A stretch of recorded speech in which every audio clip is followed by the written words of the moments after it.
Everyone has to obey the laws of physics, even if you're the king.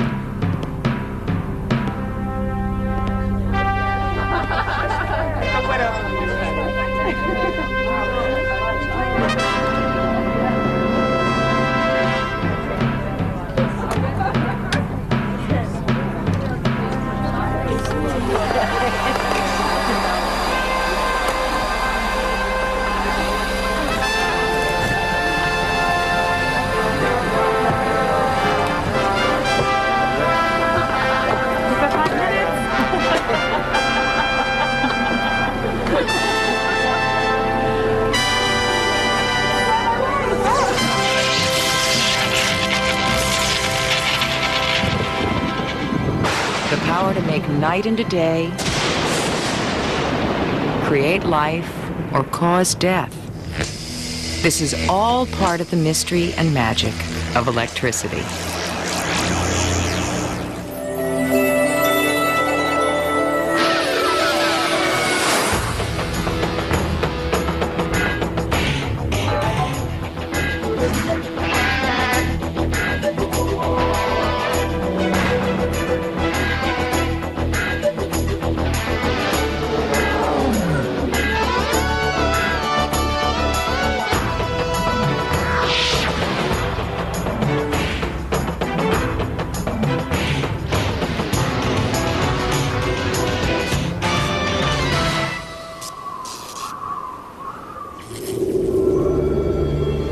Long before we knew what it was, long before we harnessed it, electricity was flowing through our bodies, descended from the heavens. So there's constantly current flowing into the earth from thunderstorms and flowing out where there's not thunderstorms. And in that process, an electric field is generated in the atmosphere. We walk around, the voltage between your head and your toes when you walk around is 200 or 300 volts, and nobody notices that because you grew up in it. But when there is enough of a voltage difference between the clouds and the earth, it's hard not to notice.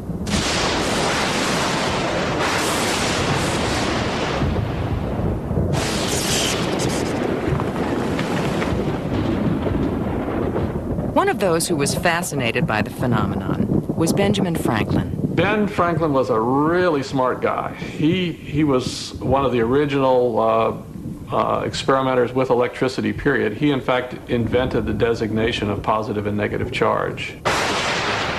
Today, high technology has replaced the kite.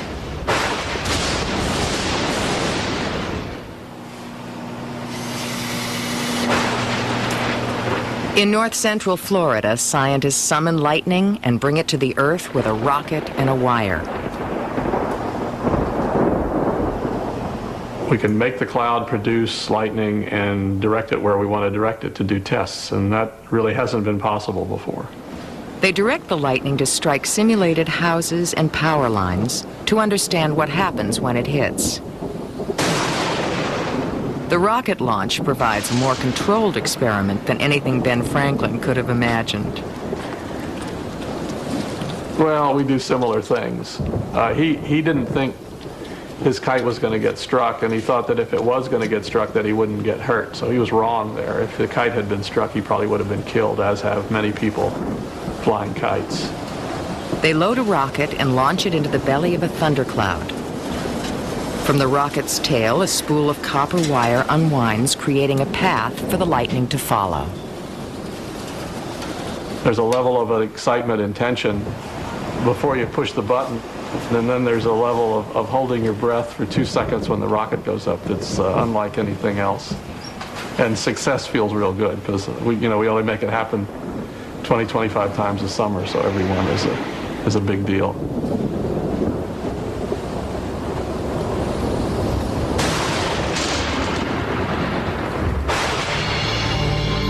It's like a rocket-powered lightning rod. Once the wire is shot up into the air, the lightning hits it. In an instant, the electric current of the bolt moves down the wire, disintegrating it into a green vapor. What flows down the lightning at 50,000 amps is the same thing that flows in your wall at 10 amps. The temperature of a lightning bolt is more than 50,000 degrees Fahrenheit, 6 times hotter than the surface of the sun. All that heat and light is generated by uncounted numbers of electrons being forced to move. An atom's nucleus has a positive charge. Electrons orbiting the nucleus have a negative charge. When electric current flows, electrons are torn from atoms and move freely. Electricity is the flow of electrical charge, and most of the charge flows as electrons moving. Whenever there's an oversupply of electrons, an object develops an overall negative charge. Nature balances things out with equal positive charges somewhere else. The potential difference between the charges is measured in volts. Electric current, anything from static electricity to lightning bolts, is electrons moving from negative to positive. It seems like it's easier to make sparks and lightning than not to make them. Anytime you have two dissimilar materials rubbing together, you get sparks. The path that leaping electrons follows depends on the material they flow through. The human body certainly will conduct current, but not a lot. Not like a piece of copper. Copper has a lot of loosely held electrons, so it's a good conductor. The electrons of clay and rubber are too tightly bound to their atoms to conduct electricity. They're said to be insulators. How electrons begin to move in the first place is a result of a force of nature called electromagnetism. Our whole technological civilization exists because electricity can make magnetism, and magnetism can make electricity. It goes back to the fact that we have two kinds of forces that are present that we call electricity or electromagnetism. And those two forces are the electric force and the magnetic force. The fundamental charges are a positive charge and a negative charge. To see these forces at work, head north and look up into the night sky. Basically, the northern lights are the result of high-energy electrical currents from the sun that are caught and guided by the Earth's magnetic field. There's electricity out there. 5, 4, 3, 2, 1. And we have liftoff of the Space Shuttle Columbia, continuing space research through tethered satellite technology. On February 25, 1996, NASA and Italian researchers made a bold attempt to harness the power in the atmosphere. They generated electricity with a satellite on a wire. Good work. Let's make sure we stay that way. Understand. The mission was part of a new experiment of tethering satellites in space. Attitude verification, 3-14. Go ahead and review. The experiment was based on the simple principle that when you move a conductor through a magnetic field, electrons start to flow. This generates an electrical current that can flow through a circuit. The satellite was thrust into space using small gas jets, and the 13-mile-long cable began to unreel. If you put a wire inside of that tether, you now have a moving wire that moves across a magnetic field. That magnetic field in this case is the Earth's magnetic field, and the motion is the motion of the space shuttle moving at very fast, high velocities, orbital speeds. Things look fine down here, Jeff. The moving wire in the Earth's magnetic field generated 3,500 volts, enough energy to power a space station. We see the tension go way down, but the tether's still going out fine. Very slight lateral oscillation. The tether was clearly visible from the ground. It was one of the biggest man-made objects ever sent into space. For 5 hours, the tether swept through our planet's magnetic field, generating more and more electricity. At the boom. The tether has broken. It is going away from us. Get it on the TV, Claude. Please get it on the TV. The tether has broken. Copy. Trying to photograph it floating away from us. The wire was generating so much electricity that a spark jumped from the wire to the satellite deployment system and burned through the tether. NASA will try the experiment again because it could lead to a new, more reliable power system for space stations and help avoid situations like the Mir mishap. We're moving to actually is if we drive current in the opposite direction in the tether and if we can force the current to go the other way, it becomes a propulsive device. So a propellantless spacecraft, the next generation of space travelers may be using electric propulsion devices as opposed to chemical propulsion devices. A little Star Trek, if you will.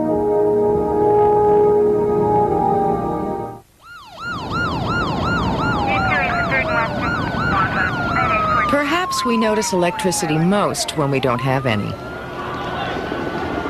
On July 13th, 1977, New York City experienced a blackout. For 25 hours, New Yorkers were without lights or elevators or alarms. Lightning had knocked out power lines north of the city, and the utility company's backup equipment malfunctioned. It takes a lot to keep the electricity working, not just in machinery, but in manpower. And it costs a lot of money to maintain these systems. The utilities have to maintain their lines. In the United States, 98% of homes and businesses receive power from a vast electrical system that is woven together with a web of power lines. A grid.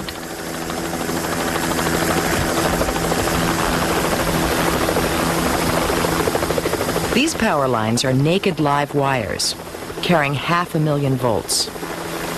It's up to the lineman to inspect and repair every part of the grid, usually without shutting down the power. And Bill, I was going to start making a gradual left turn and start heading over towards the line. One of the most daring techniques is used on very high voltage tension lines. It's pretty dangerous, I feel, because you're mixing aviation with electricity. One, you're depending on the helicopter, everything mechanical to go right. If it goes wrong, you're going to drop out of the sky like a rock. If the lineman makes a mistake, you're going to vaporize. These linemen and pilots work for Ag Rotors Incorporated. One of the few companies that attempts these high wire acts, Ag Rotors has the best safety record in the business.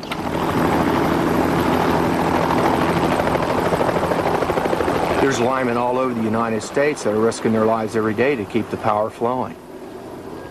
The dangerous marriage between helicopters and power lines is made to save money and time. Repairs that take a conventional ground crew days, Ag Rotors completes in hours. And Bill, we're just looking for the right structure number, and then we're going to have to probably turn back a span or two once we orient. We could actually get too close to a power line and a tree, and the electricity would arc amongst all of us, and we could actually short out the power line and destroy ourselves. If you were able to take a voltmeter, which measures voltage, and measure the voltage on that helicopter, it would be energized at 500,000 volts and anything on that helicopter. The metal wand gives the electricity a controlled pathway from the wire to the helicopter. Once the pathway is established, the lineman replaces the electrical connection held by the wand metal clamp. The clamp allow the lineman to free his hands so that he can work. And I knocked unbeknownst and went to my mouth. 1,000 volts goes fillings out of my rise my up form shift. It seems a long time, but voltage, the dangers of the person. It's the amps. Early part.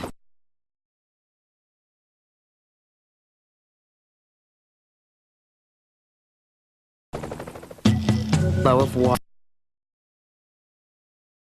Fire, it's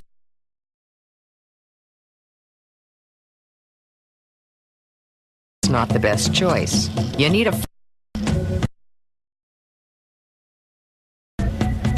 the water pressure, electricity.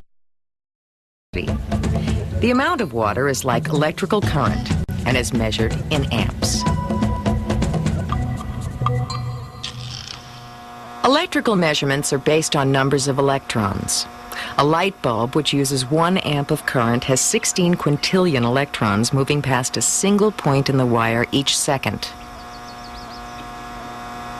And they all have to come from somewhere.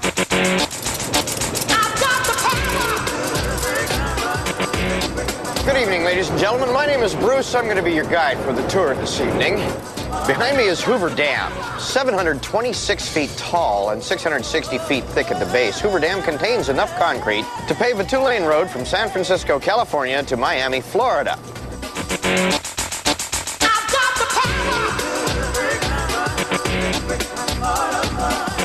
Ladies and gentlemen, while you're on tour this evening, there are a few rules which you are going to have to follow. If you hear bells, whistles, horns, sirens, or buzzers, look at me. If I'm still standing here, it is not an emergency. If it is an emergency, follow the instructions which I give you carefully.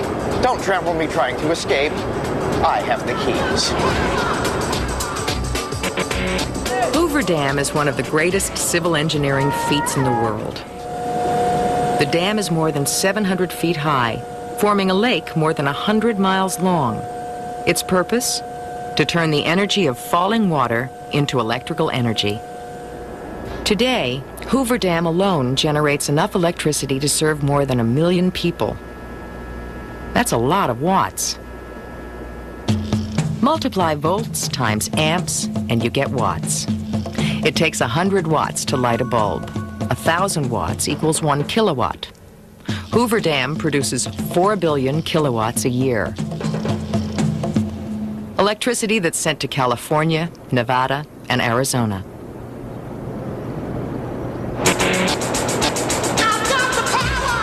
This is the Arizona wing of the power plant. This room is longer than 2 city blocks. We have 9 of our commercial generators in this wing, each producing 16,500 volts of alternating current. Each generator can supply enough electricity for a city of 100,000. The power of falling water spins the blades of a turbine. The shaft from a turbine spins a magnet inside a tightly wound coil of wire. This motion generates electricity. The spinning magnet causes electrons to move in the wires and produce an electrical current. In this case, it's alternating current. A direct current flows directly without any pulsations. It's just a direct current. It's exactly what it is. It's like if you open a pipeline and let the water flow in one direction. That's direct current. And the word direct means just that, and that's exactly what it is. Alternating current means that the electricity flows to the load and back to the generator, to the load and back to the generator, and the frequency that this happens is called cycles. The generators produce 16,500 volts of electricity. Before it leaves the power plant, the electricity's voltage is increased or boosted to 230,000 volts for long-distance travel. At the other end of the line, the process is reversed, and the high voltage is stepped down to 110 volts and delivered into millions of homes.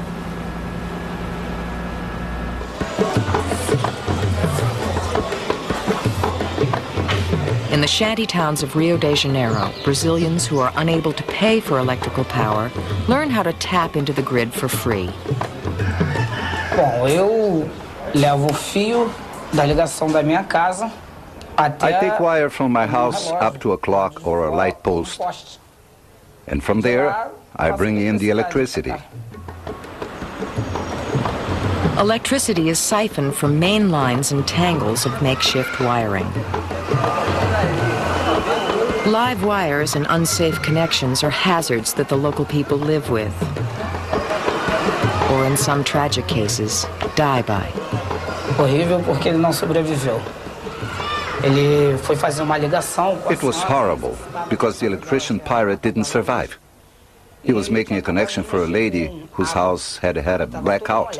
He had been in the water earlier, so he was wet. He climbed on a zinc rooftop and started touching the wire. He got a strong shock and was thrown from the spot and died.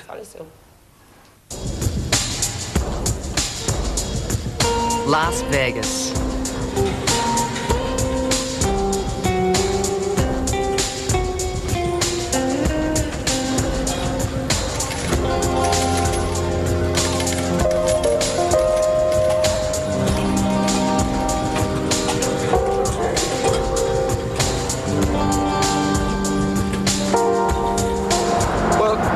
Like insects, they just love light and they're drawn to it, and they want to see what it's all about.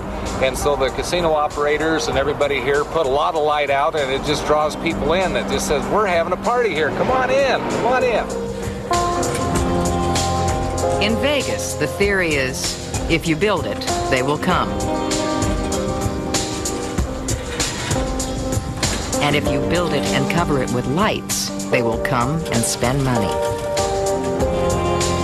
Without electricity, this town would just be another sleepy place in the desert. From space, it's the brightest man-made spot on the planet. Millions of bulbs that all, at one time or another, burn out and need to be changed. Every night, crews from the Young Electric Sign Company go to work repairing and replacing bulbs.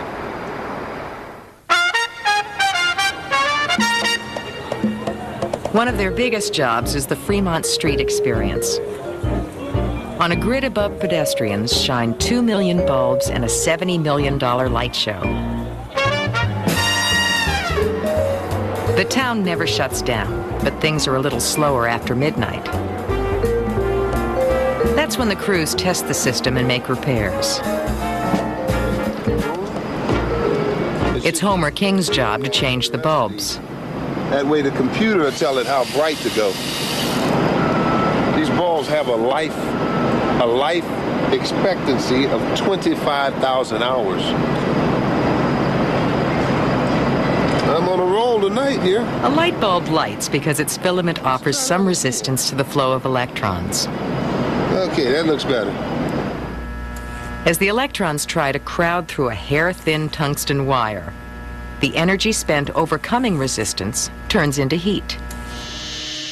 A material that's resistive is one that requires some kind of work to push the charge across.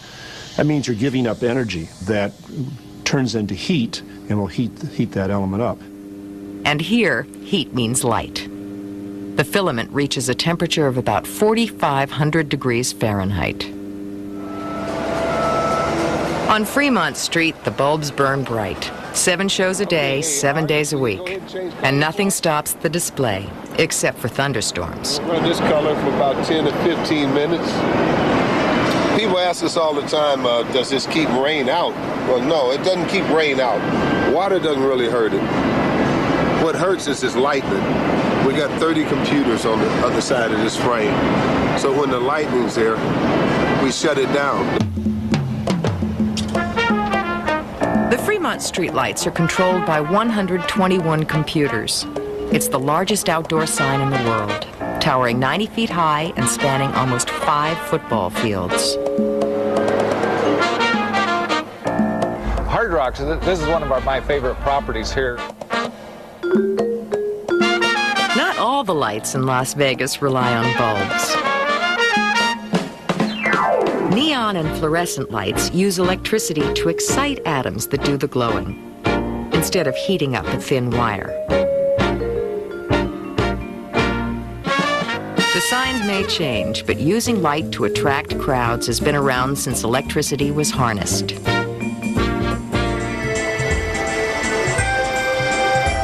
Coney Island was one of the very first places to use electricity. Thomas Edison lit it up with 1 million of his new incandescent bulbs. They called it an electric Eden. being, I guess, like almost like a new world. It was like the playground of the world, and being all lit up. At the turn of the century, Coney was the largest amusement park in the world. Charles Dickens, Mark Twain, Sigmund Freud, Herman Melville, and Walt Whitman were among the thousands who flocked to see the magical electric light at work. Coney Island wouldn't be Coney Island without electricity. If you remember correctly, electricity made its debut in Coney Island. Coney is lights, Coney is movement, Coney is electric.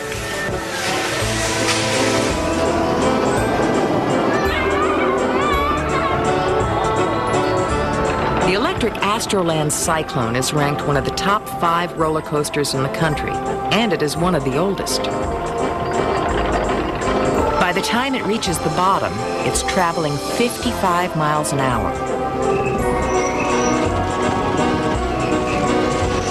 And the passengers feel the force of 4 Gs.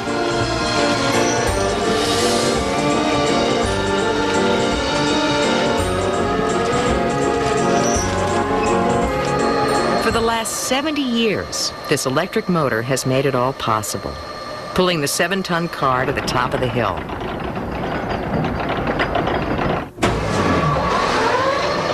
An electric motor is a generator in reverse, turning electricity into motion instead of the other way around. The motor is connected to a belt that turns a 15-foot wheel that pulls the chain. It's a powerful system. When the roller coaster clanks up the hill, the motor is drawing 600 amps, enough electricity to power 3 modern homes.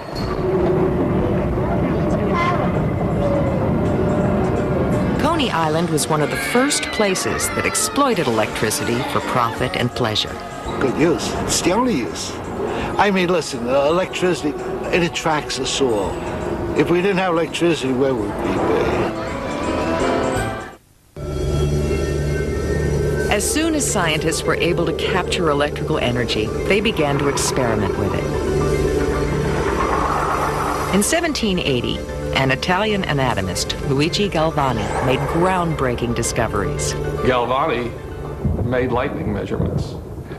Galvani took frogs' legs and showed that when it lightened, they twitched. So he showed that the lightning radiates an electric field which produces a voltage on the frog legs. Throw the switch.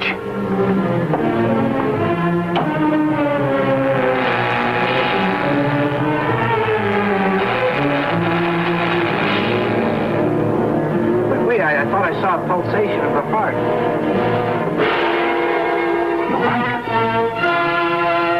Dr. Bradshaw is beginning to breathe. You've brought this man back to life. The heart muscle has simply responded to a terrific electrical shock, that's all. What was once thought to be science fiction turned out to be fact. A heart beats because every second electrical impulses spread through the heart muscle, triggering and coordinating a movement. These signals send echoes through the body tissue to the skin, where they can be detected by metal sensors and displayed as an electrocardiogram, an electrical readout that allows doctors to constantly monitor the heartbeat. Electricity and electrical impulses are all over the body. The electricity in our bodies is created by chemical reactions between cells. What triggers the heart to squeeze are these signals, these small electrical currents, which travel from the outside to the inside of the cell every time your heart beats. Dr. Hugh Calkins is an electrophysiologist at Johns Hopkins University.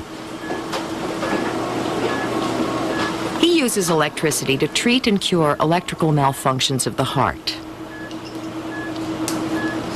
Today, he is implanting a device in a patient who suffers from a condition that causes the heart to beat too fast.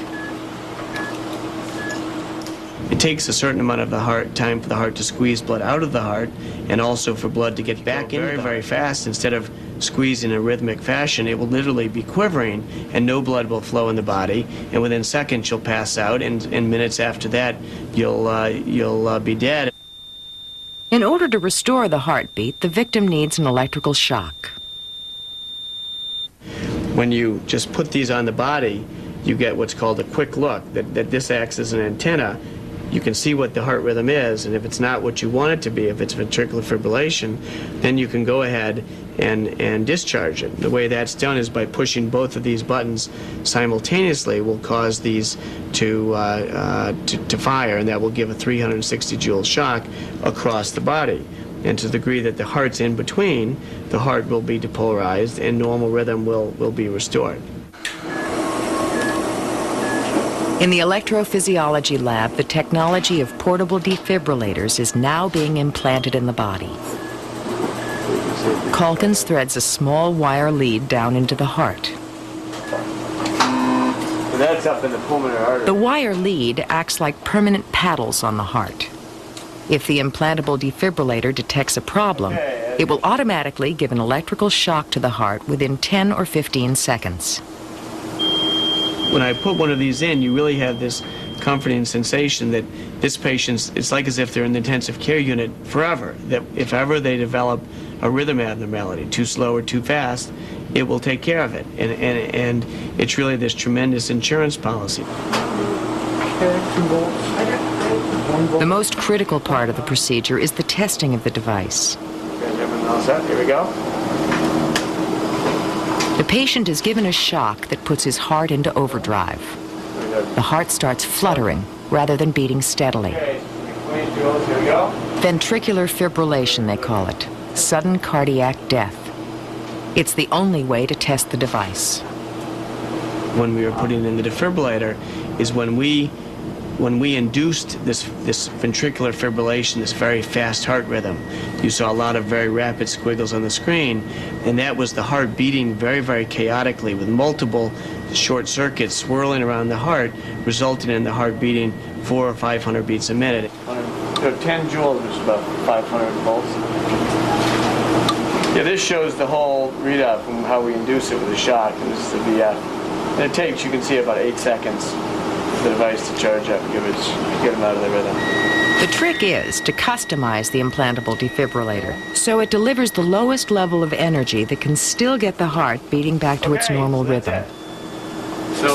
There's more and more enthusiasm about the benefits of electricity. I know for many, many years there was a lot of debate over, was it better to treat patients with sudden cardiac death with medications or with defibrillators? And now the studies are available showing that defibrillators are better than medications, at least the medications we have now. So there's a case where electricity won, where electricity was better.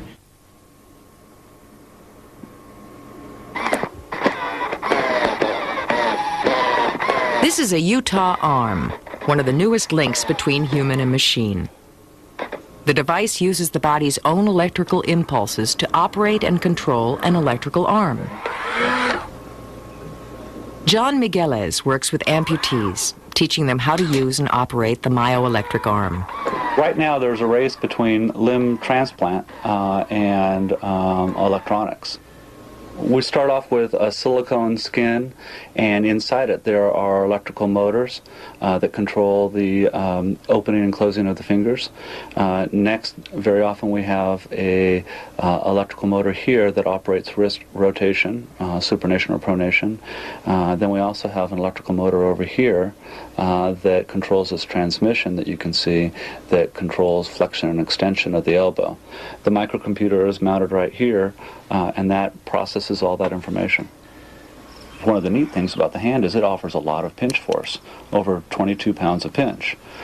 So we need to be very careful when we're grasping things. Bob Goodman controls his bionic arm by contracting his biceps and triceps muscles. I like to grab my brother's hand and squeeze and kind of watch his eyes a little bit. Maybe that's a little bit of bionic feeling. Ironically, it was electricity that destroyed Bob Goodman's arm in the first place. He was up on a roof removing a television antenna when something went wrong. This antenna became top-heavy and came in contact with high voltage lines in back of us, some 12,500 volts. It was an aluminum ladder that I was on, and so it became very hot and burnt my leg. Luckily, I was knocked loose of the ladder and hit the ground, because some of the doctors think, well, with that amount of volts, your heart probably did stop. When I hit the ground, it kind of jump-started my heart again. So I felt very fortunate when I learned this, that I got a second chance at life, even though I was missing my right arm.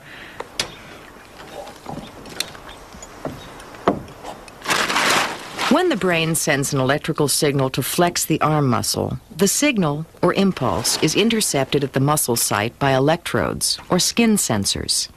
This electric impulse is then amplified and used by a microcomputer to control the electrical motors in the arm. The patient has to be able to produce two independent signals, or muscle contractions. Typically with Bob in this situation, we're using biceps and tricep muscles, but he has to be able to fire those independently. If he were to fire them together, it would tell the hand to open and close at the same time, which would just create a little jitter in the hand. In a myoelectric arm, when you lock the elbow here to make the hand work, to unlock this elbow, it takes the flex of both muscle sites at the same time and then an instant relaxation. So for me to get that elbow to unlock, it took quite a few months, actually. I would always flex one site before the other. So it was releasing the elbow is what took me the most time to get down. So how are things going? You having any particular problems? Not really. I've put a new harness on and snugged up the fit in my socket, so it seems to be responding really well. Great. How's that battery doing? Well, I'll turn this arm off here, and the batteries are holding up real well. This new battery pack is lasting 4 to 5 days for me. A lot. Okay. It's opening and closing the same amount of effort for both. So open this and clean this. Okay. Open and close? Good. Close? Great. When I first tried it on, I think there was a hint of having an electrical arm this close to my body, but as soon as I was able to make the arm work and the hand to work, and that all disappeared. I thought it was so neat that a person could make a lifelike hand work so effortlessly that fright left right away. It became more of an enhancement than a threat right away. It's been releasing real well. A Utah arm can cost anywhere from $45,000 up to $120,000. Stuff the lights on, which means that I've chosen to wear this arm every day, so maybe I didn't learn quite enough lesson from an electrical shock, because I still wear an electrical arm. Okay. Good for another 10,000 miles. Yeah. The modern world would be inconceivable without electricity.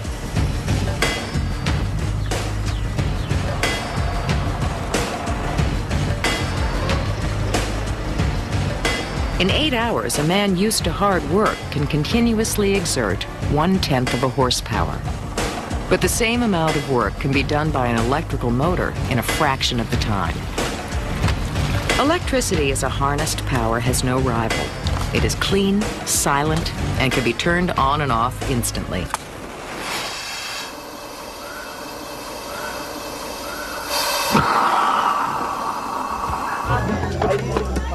Worldwide, there are still 2 billion people who exist without electrical power. Most are located in remote places like the Brazilian village of Boa Sorte.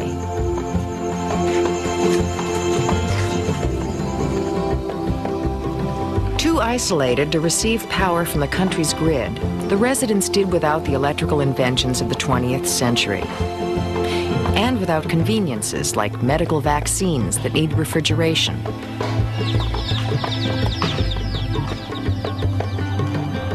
electric motors or clean running water.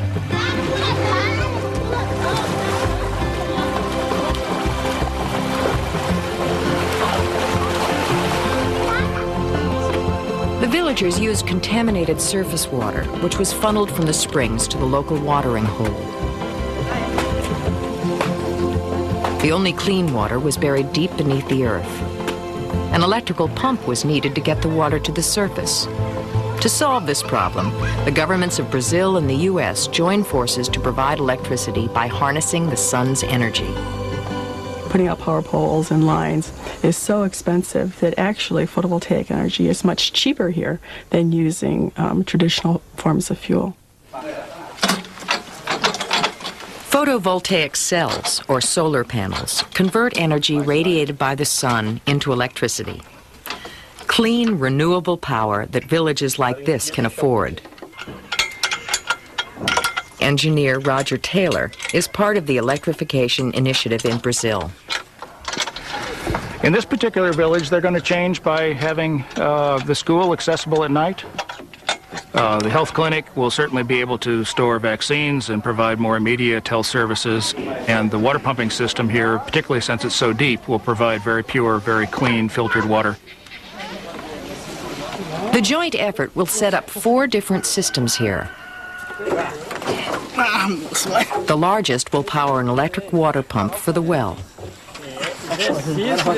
Water pumping takes a fair amount of energy in this case because the well is fairly deep. The well here, we will put the pump at about 100 meters down in the ground, so it takes a lot of energy to pump that water up to the top. When a solar panel is put out into the sun, the materials within it release electrons and produce electricity. In Boa Sorte, the panels are being connected to a pump. When the system is up and running, the electric current and water will flow. Countdown. On May 26, 1997, the village turned on the power.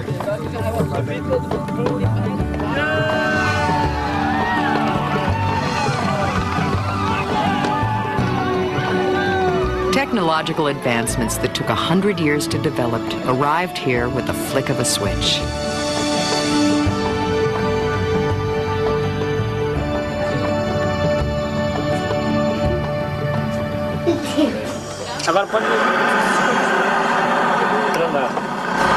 And so then it'll be very interesting to see once they have the basic standard of living that many people of the rest of the world enjoy, how their lives and their culture will evolve from that. More and more aspects of our world depend on electrons in motion.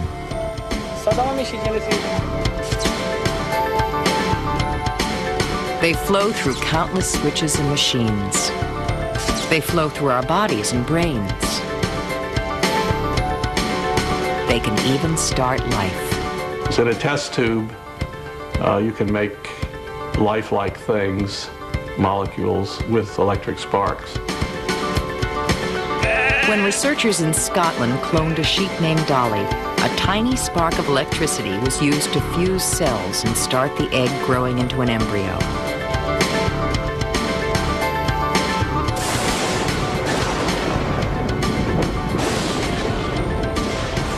All this started with a curious fellow back in 1752. That was when a man with a key and a kite stepped out into a storm. He snatched lightning from the heavens and introduced electricity to mankind.